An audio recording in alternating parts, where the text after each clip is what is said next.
खबरों की ओर। जौनपुर के मछली शहर में जनसभा को संबोधित करते हुए केंद्रीय सड़क परिवहन मंत्री नितिन गडकरी ने योगी सरकार की तारीफ की। 3 राष्ट्रीय राजमार्ग और कई विकास परियोजनाओं की लोकार्पण और शिलान्यास के लिए केंद्रीय सड़क परिवहन मंत्री नितिन गडकरी सोमवार को जौनपुर के मछली शहर पहुंचे। फौजदार इंटर कॉलेज परिसर में जनसभा को संबोधित करते हुए यूपी में फिर से योगी सरकार को लाने की बात कही। गडकरी ने कहा कि मैं आपको वचन देता हूं, विश्वास दिलाता हूं कि एक बार फिर योगी सरकार पर भरोसा जताइए, फिर यूपी की सड़कें यूरोपियन स्टैंडर्ड ही नहीं बल्कि अमेरिका जैसी होगी। मैं झूठ नहीं बोलता करके दिखाऊंगा। केंद्रीय मंत्री ने कहा कि सीएम योगी ने यूपी में गुंडा राज को उखाड़ फेंका है, माफिया राज को बुलडोजर के नीचे दबा दिया है।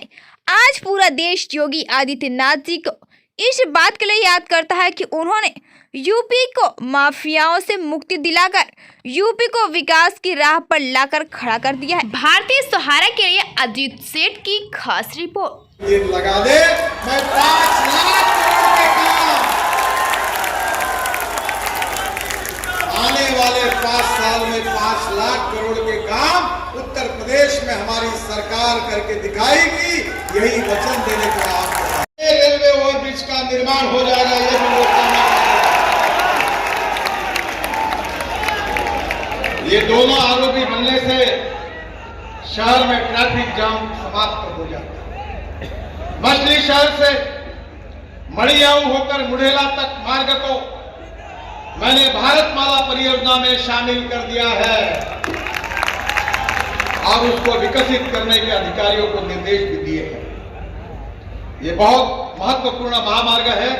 सरोज जी अभी मुझे बता रहे थे, मैंने बोला मत बताओ, मैं घोषणा कर देता हूं। जनसभा को संबोधित करते हुए मुख्यमंत्री योगी आदित्यनाथ ने कहा कि पिछली सरकार सरकारी खजाने में डकैती डालने का काम करती थी। शासन की योजनाओं को सिर्फ अपने चहेतों को दिया जाता था। गरीब और किसान तो सरकारी योजनाओं के लाभ से वंचित रहते थे। उन्होंने कहा कि बीजेपी सरकार में आज हर गरीब व किसान को योजनाओं का लाभ दिया जा रहा है।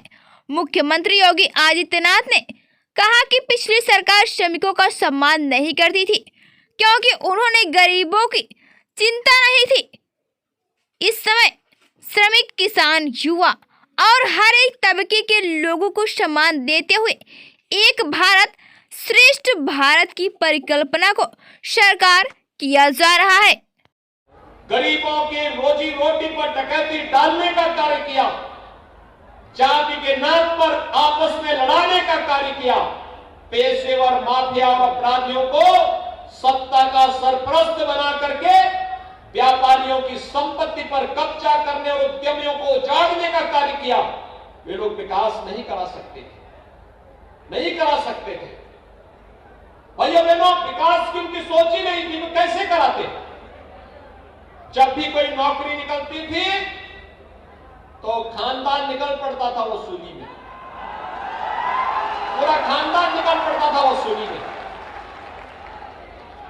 आज तो हम लोग लगभग 5 वर्ष में 5 लाख नौजवानों को प्रदेश के अंदर सरकारी नौकरी देने की स्थिति में है और 5 लाख लोगों को सरकारी नौकरी दी गई।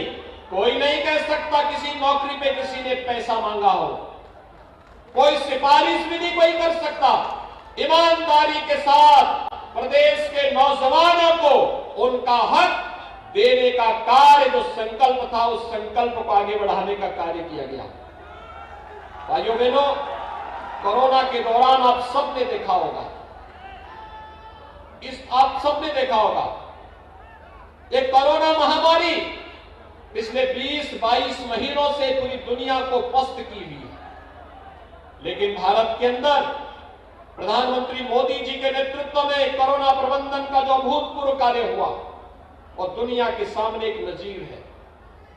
और बिना रुके, बिना डिगे, बिना झुके, क्या गांव हो, क्या गरीब हो, क्या किसान हो, क्या नौजवान हो, क्या महिलाएं हो, समाज के प्रत्येक तबके के लिए इस प्रकार की योजनाओं को लागू करना, उसे लागू करना, चाहे वह फ्री में टेस्ट हो, फ्री में उपचार और में वैक्सीन के साथ साथ अब फ्री में अन्न योजना का लाभ भी।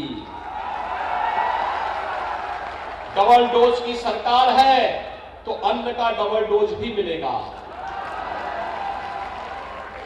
कितने लोगों ने वैक्सीन लगाया है यहां पे? इसका मतलब जो लोग वैक्सीन का विरोध कर रहे थे, आप सबने संकल्प ले लिया कि अब उनको पूरी तरह उनका ही विरोध कर देना है। कुछ लोग वैक्सीन का विरोध कर रहे थे ना, क्या वे ठीक कर रहे थे?